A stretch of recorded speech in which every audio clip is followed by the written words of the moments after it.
अहंकार का बीमार गजेंद्र,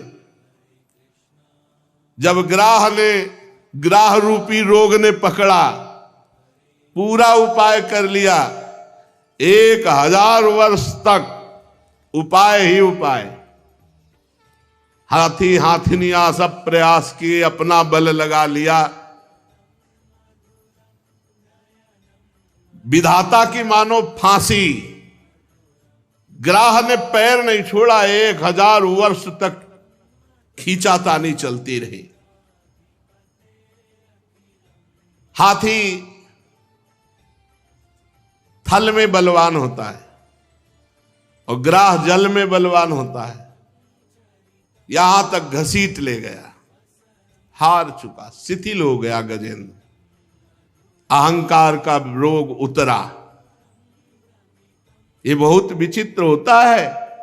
हम तुम तो मां के गर्भ से पैदा हुए हैं, द्रौपदी जी यज्ञ कुंड से पैदा हुई है, दिव्य हैं, लेकिन महल में जब केस पकड़ के दुशासन ने घसीटा तो द्रौपदी जी को यह बल था कि 5 पांडव, भीष्म जैसे धर्मात्मा, बल रहता है, कोई है, अपना कोई है।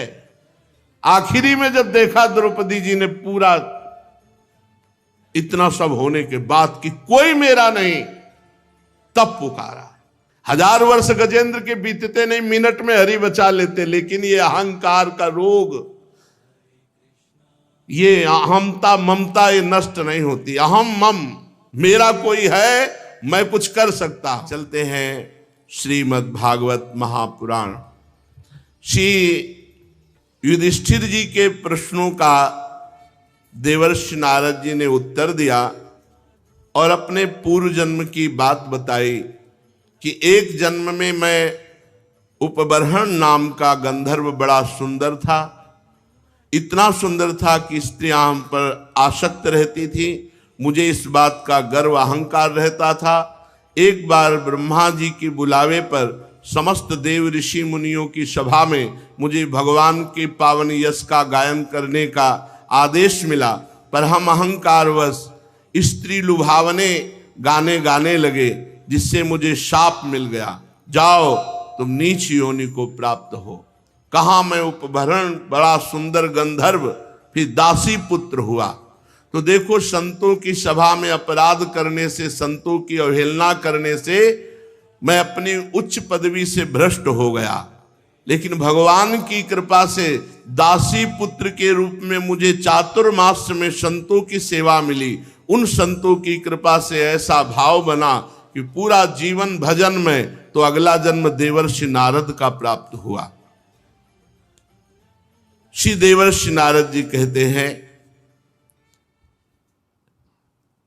महाराज युधिष्ठिर, आपके सौभाग्य की हम क्या चर्चा करें, क्योंकि आपके अपने श्री कृष्ण हैं, आपके वो आज्ञा पालक दूत भी बने, सारथी भी बने। आपको जितना भगवान ने प्यार किया, हम आपकी महिमा कहां तक कहें। इस राजस्व यज्ञ में भक्तवत्सल भगवान की संपूर्ण आराधना हुई। देवर्षि नारद भगवान श्री कृष्ण और राजा युधिष्ठिर से विदा लेकर सत्कार पाकर भ्रमण करते हुए ब्रह्मलोक को गए। भगवान श्री कृष्ण परब्रह्म परमात्मा है, यह सुनकर युधिष्ठिर के हृदय में सर्वाश्चर्य हुआ और भगवान के चरणों में प्रीति बढ़ी। परीक्षित, मैंने तुम्हें ये भगवान के पावन यश का वर्णन करके सुनाया, जिसमें दक्ष पुत्रियों के वंशों का अलग अलग वर्णन, इसी में देवता असुर मनुष्य संपूर्ण चराचर की सृष्टि हुई है।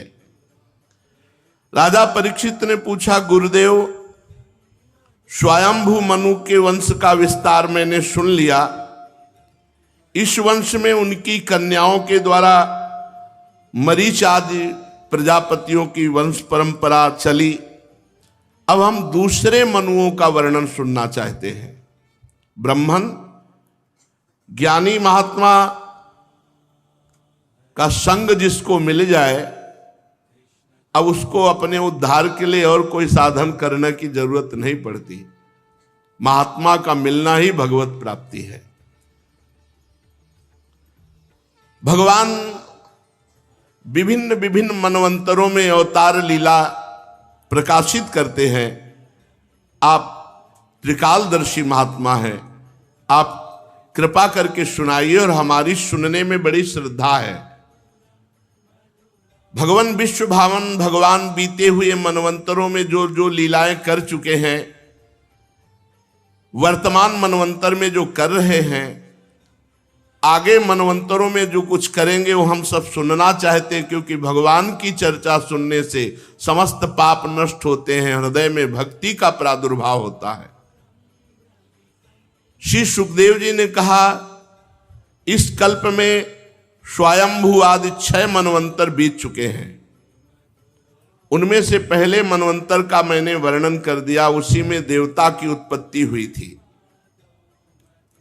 स्वयंभू मनु की पुत्री आकूति से यज्ञ पुरुष के रूप में धर्म का उपदेश करने के लिए तथा देहूत से कपिल भगवान के रूप में ज्ञान का उपदेश करने के लिए भगवान ने अवतार ग्रहण किया।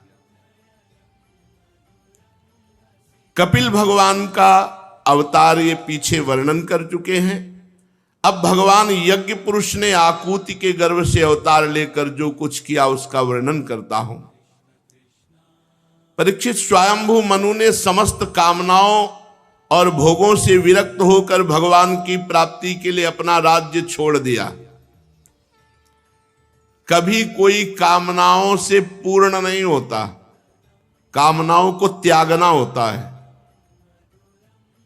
आदि सम्राट है महाराज मनु, कामनाओं और भोगों का त्याग किया। कभी इनसे तृप्ति नहीं होती। कोई अगर सोचे कि अमुक अमुक भोग मिल जाए तो मैं तृप्त हो जाऊं, कभी नहीं। इनके त्याग से ही शांति मिलेगी। त्यागात् शांतिरंतरम। वे अपनी पत्नी शतरूपा के साथ तपस्या करने के लिए, भगवान की आराधना के लिए राजपाट छोड़कर वन को चले गए।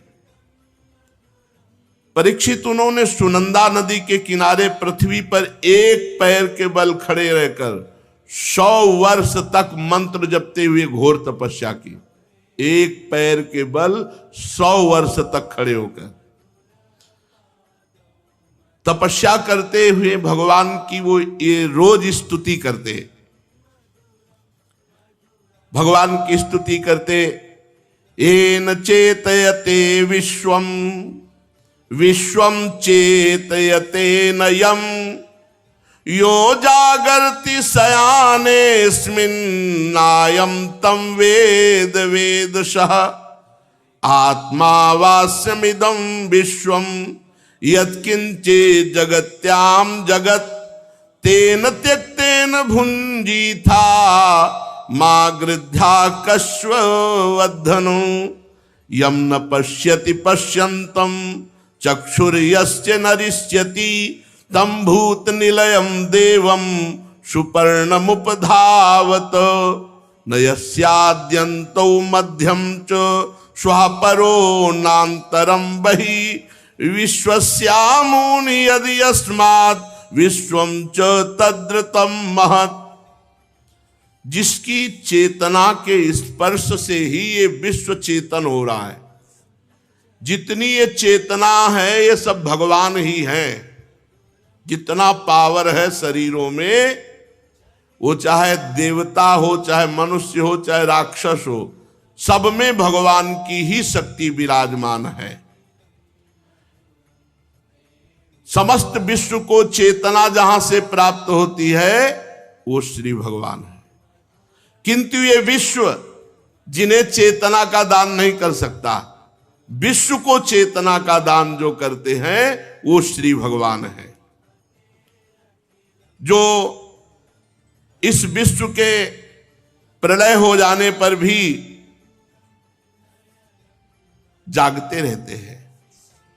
ये विश्व जिनको नहीं जान सकता, परंतु जो इस विश्व को जानते हैं वही परमात्मा है। ये संपूर्ण विश्व, इस विश्व में रहने वाले चराचर प्राणी सब में परमात्मा विराजमान ओतप्रोत है। जैसे बर्फ में जल ओतप्रोत है, बर्फ केवल नाम है केवल जल ही। ऐसे स्त्री पुरुष जड़ चैतन्य केवल नाम है, परमात्मा ही परमात्मा है। लेकिन देखो हमारे आंख होते हुए भी हम नहीं देख पाते। किसी सूझ वाली आंख ने पहचान की, कण कण में झांकी भगवान की। संसार के किसी भी पदार्थ में मोह ना करके, किसी भी व्यक्ति से अपना ना करके, अपना भाव ना करके जो भजन करता हुआ तृष्णा का त्यागी है, वही सर्वत्र भगवान देख सकता है।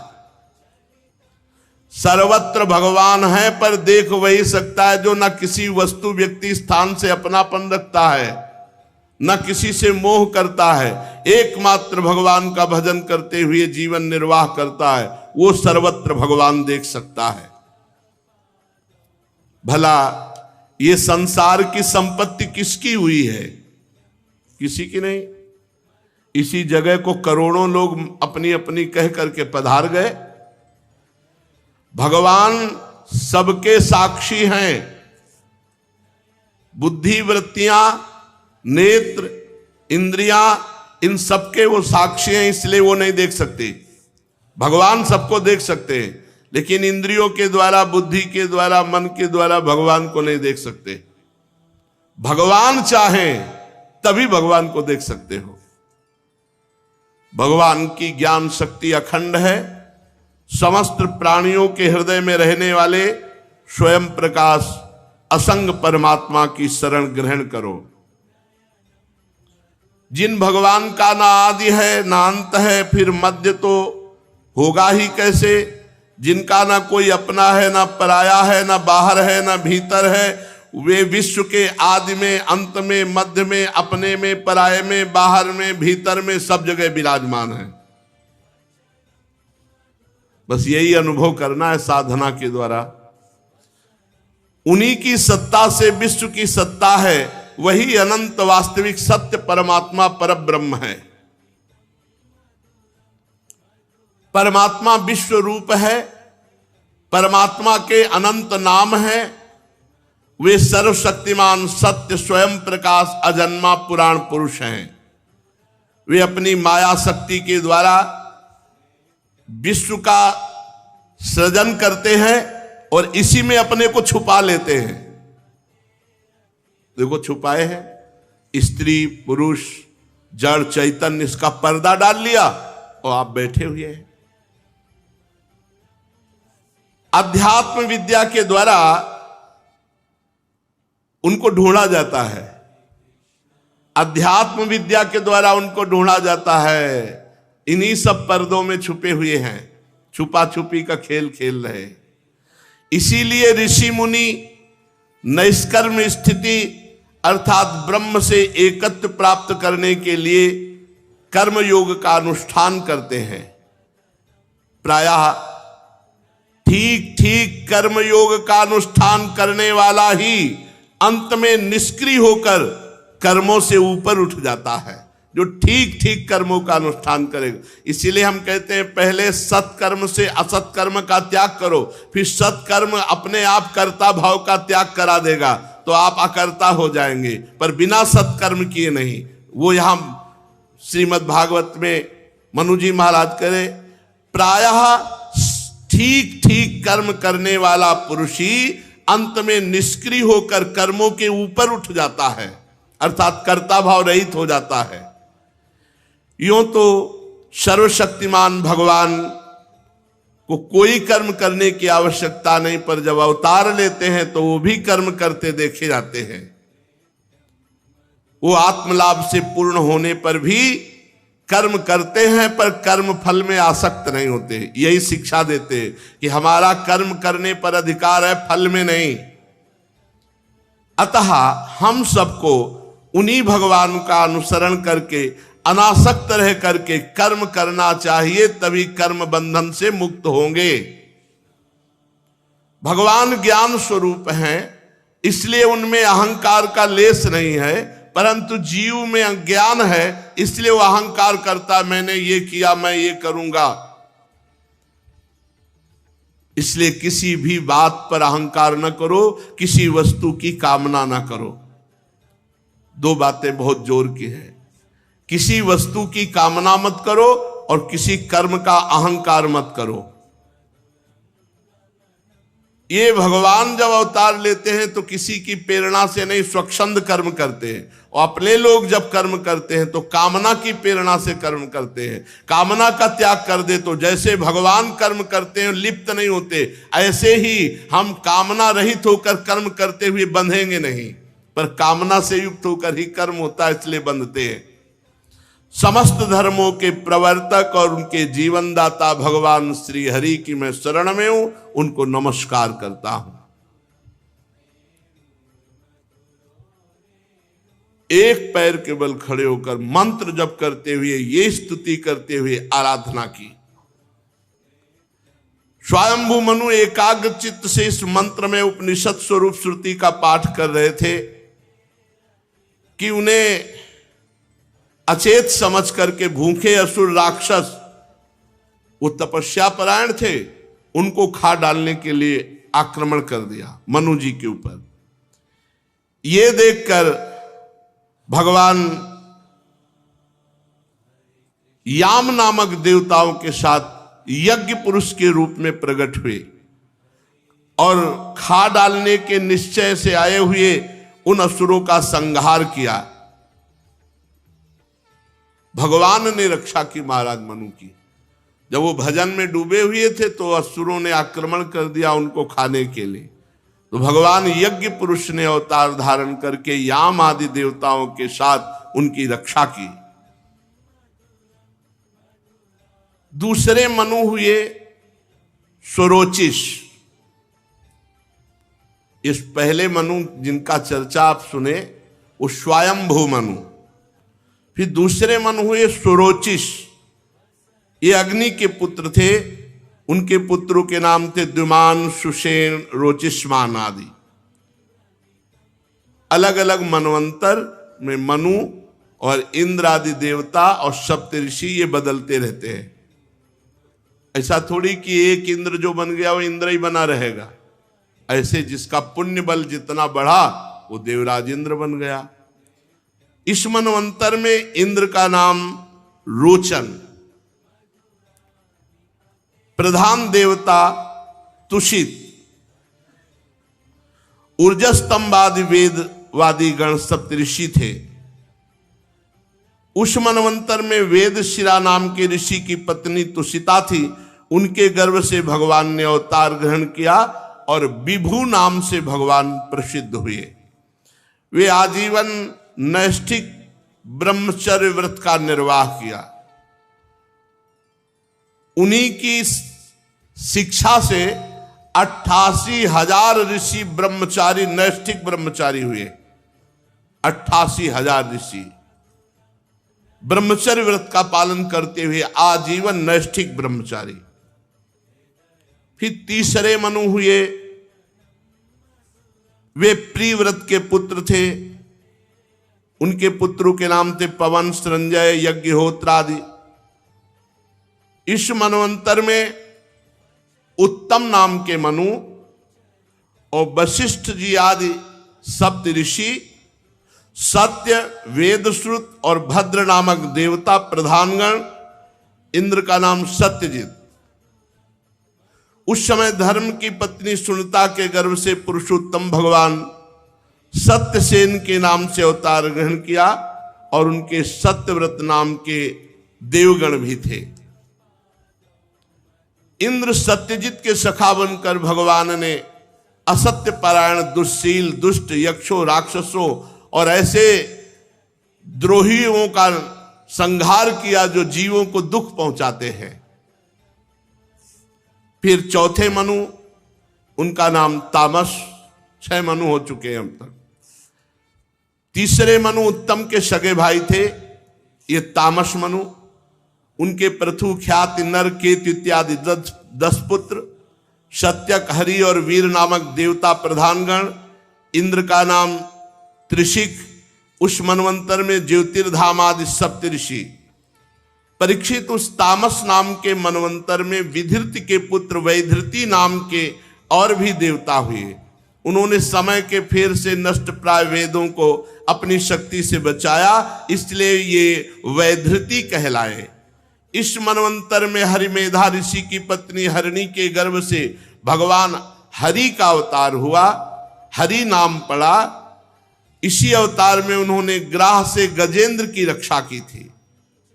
राजा परीक्षित ने पूछा, मुनिवर भगवान हरि ने गजेंद्र की ग्राह से कैसे रक्षा की? सब कथाओं में वही कथा सुननी चाहिए, वही मंगलकारी जिसमें भगवान हरि का पावन यश हो। सूत जी कहते हैं, शौनकादि ऋषियों, राजा परीक्षित आमरण अनशन व्रत लेकर के कथा सुन रहे, एक बूंद पानी नहीं। उन्होंने जब श्री सुखदेव जी महाराज से कथा कहने के लिए प्रेरणा की, तो सुखदेव जी महाराज ने परीक्षित का बड़ा अभिनंदन किया कि आप भगवान की चर्चा सुनने के बड़े रसिक हैं। बड़ा सुंदर प्रश्न किया। सुखदेव जी ने कहा, परीक्षित क्षीर सागर है, वह त्रिकूट नामक पर्वत है, बड़ा सुंदर पर्वत है, 10,000 योजन ऊंचा पर्वत है और उसकी लंबाई चौड़ाई भी 10,000 योजन है। बहुत होता है 10,000 योजन। और ये पर्वत 3 धातुओं से बना हुआ है, सोना, चांदी और लौह। 10,000 योजन चौड़ा, 10,000 योजन लंबा, और सोने, चांदी और लोहे से पूरा पर्वत। दिशाओं में जगमगाता रहता है, ऐसे शिखर है। और रत्न धातु ये तो बिखरी पड़ी है, रतन। त्रिकूट नामक पर्वत, और विविध प्रकार के वृक्ष, लताएं, झाड़ियां, झरने, चारों ओर समुद्र टकराता रहता है। ऐसा जान पड़ता है मानो त्रिकूट पर्वत के पांव पखार रहा हो समुद्र अपनी लहरों से। और वो वहां की भूमि में बड़े बड़े रत्न ऐसे आते रहते समुद्र से। वहां बड़ी बड़ी कंदराएं हैं जिसमें बड़े बड़े सिद्ध, विद्याधर, नाग, किन्नर, अप्सराएं आदि विहार करते हैं। संगीत की ध्वनि गुफाओं से प्रतिध्वनित होती रहती है। बड़े बड़े गर्वीले सिंह रहते हैं। पर्वत की तलहटी पर बहुत से जंगली जानवरों का झुंड, देवताओं को भी मोहित कर लेने वाला त्रिकूट पर्वत। वहां सरोवर, जल, बड़ा निर्मल, मणिमयी भूमि, मणियों से जटित। देवांगनाएं वहां विहार करती, वहां मनुष्य नहीं जा सकते। पर्वतराज त्रिकूट में ही भगवान लोकपाल वरुण का एक उद्यान है, उसका नाम ऋतुमान है। वहां सिद्ध और देवता लोग ही प्रवेश कर सकते हैं। ऐसे दिव्य शोभायमान वृक्ष, मंदार, पारिजात, गुलाब, अशोक, चंपा, तरह तरह के आम, पयाल, कटहल, आमला, सुपारी, नारियल, खजूर, बिजौरा, महुआ, साखू, ताड़, तमाल, असन, अर्जुन, रीठा, गूलर, पाकर, बरगद, पलास, चंदन, नीम, कचनार, साल, देवदार, दाख, ईख, केला, जामुन, बेर, रुद्राक्ष, हर, आंवला, बेल, कयथ, नींबू, भिलावा, ऐसे वृक्षों के जंगल और एक बहुत बड़ा सरोवर अथाह। उसमें बड़े सुंदर सुंदर कमल खिले हुए, कुमुद, उत्पल, कल्हार, सतदल आदि कमलों की अनूठी छटा छिटक रही थी। हंस, कारंडो, चक्रवाक, सारस, दल के दल, पंडुब्बी, बतख, पपीहा कूंज रहे और रंग बिरंगी मछलियां, कछुए उसमें घूम रहे। पुष्पों का पराग झड़ करके बड़ा सुगंधित मीठा जल हो गया था। कदम्ब, बेत, नरकुल, कदम्ब लता, बेन आदि वृक्षों से घिरा हुआ विशाल सरोवर। कुंद करवक अशोक शिरस वनमालिका लिशौड़ा हर सिंगार सोन जूही नाग पुन्नाग जाति मल्लिका सतपत्र माधवी मोगरा, ये चारों तरफ से उस विशाल सरोवर के आसपास सुगंधित लताएं वृक्ष। उस पर्वत में बहुत सी हाथिनियों का स्वामी एक गजेंद्र रहता था। वो बड़ा शक्तिशाली 10,000 हाथियों का बल रखने वाला खुद था, सरदार सब हाथियों का। एक दिन अपने पूरे परिकर के साथ जंगल को उजाड़ता हुआ, रौंदता हुआ, बलशाली पेड़ों को उखाड़ता हुआ, उसकी गंध मात्र से बड़े बड़े सिंह भाग जाते थे। गजराज गजेंद्र की गैड़े, बाघ, हाथी, सिंह, ये सब उससे देखकर डरते थे गजेंद्र से। जो छोटे छोटे पशु पक्षी थे वो बहुत आनंद पूर्वक वहां रहते थे, और जो बड़े बड़े वो सब डरते थे गजेंद्र से। हजारों हाथी हाथिनियां उसके साथ चलती थी। वो बड़े घमंड में वृक्षों को उखाड़ता, पहाड़ को कपाता हुआ, मद टपकाता हुआ जल पीने के लिए उसी भारी सरोवर पर गया। व्याकुल हो गया था प्यास से। दूर से सुवासित जल को सरोवर में चल पड़ा, जल पिया और बहुत जलकेल कर रहा था अपनी हाथिनियों के साथ। अभी थकान नहीं मिटी थी कि बड़े भयंकर ग्राह ने उसका पैर पकड़ लिया। जब वो उन्मत्त होकर सूंड से जल अपनी हाथिनियों पर डालकर आनंदित हो रहा था, उसी समय प्रारब्ध की प्रेरणा ने एक बलवान ग्राह उसके पैर को पकड़ लिया। अब वो अकस्मात विपत्ति में पड़ गया, सारी शक्ति लगा दी, पर ग्राह से नहीं छुड़ा पाया। अब जब दूसरे हाथी हाथिनियों ने देखा कि हमारे गजेंद्र को ग्राह ने पकड़ लिया, तो सब सूंड से एक दूसरे का सहयोग करने लगे। वो भी प्रयास व्यर्थ गया। अब जो दूसरे हाथी हाथिनियां थे, जब देखा कि अब ग्राह ने पकड़ लिया, बहुत समय हो गया, छूट नहीं रहे, तो सब चले गए। देख लो, संकट में कोई साथ नहीं देता। सब हाथी हाथिनियां चले गए। अब ग्राह ने मारा झटका और गजेंद्र को और अंदर खींचा। 1000 वर्ष तक ये खींचातानी चलती रही। 1000 वर्ष। कभी ग्राह गजेंद्र को जल में ले जाता, कभी गजेंद्र ग्राह को बाहर लाता। 10,000 हाथियों का बल रखने वाला गजेंद्र था। अंत में जलचर जीव बलवान निकला, क्योंकि वो तो जल में ही है। और गजेंद्र का शरीर थक गया, शिथिल हो गया, उत्साह भी क्षीण हो गया। और ग्राह ठहरा जलचर जीव, उसका उत्साह और बल दोनों बढ़ा और बड़े जोर से गजेंद्र को खींच कर अंदर ले गया। अहंकार का बीमार गजेंद्र।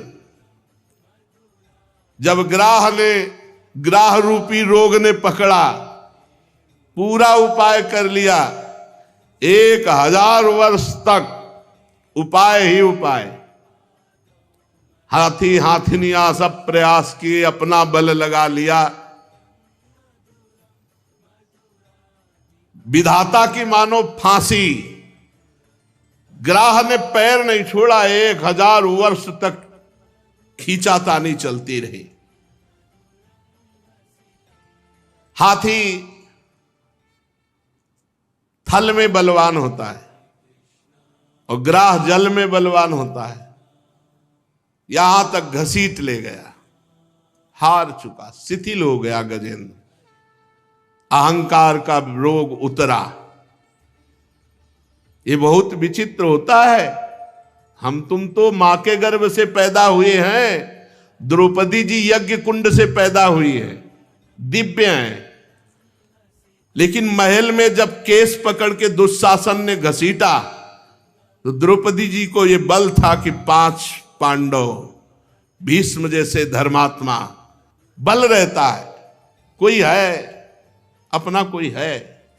आखिरी में जब देखा द्रौपदी जी ने पूरा इतना सब होने के बाद कि कोई मेरा नहीं, तब पुकारा। 1000 वर्ष गजेंद्र के बीतते नहीं, मिनट में हरि बचा लेते, लेकिन ये अहंकार का रोग, ये अहमता ममता ये नष्ट नहीं होती। अहम मम, मेरा कोई है, मैं कुछ कर सकता हूं।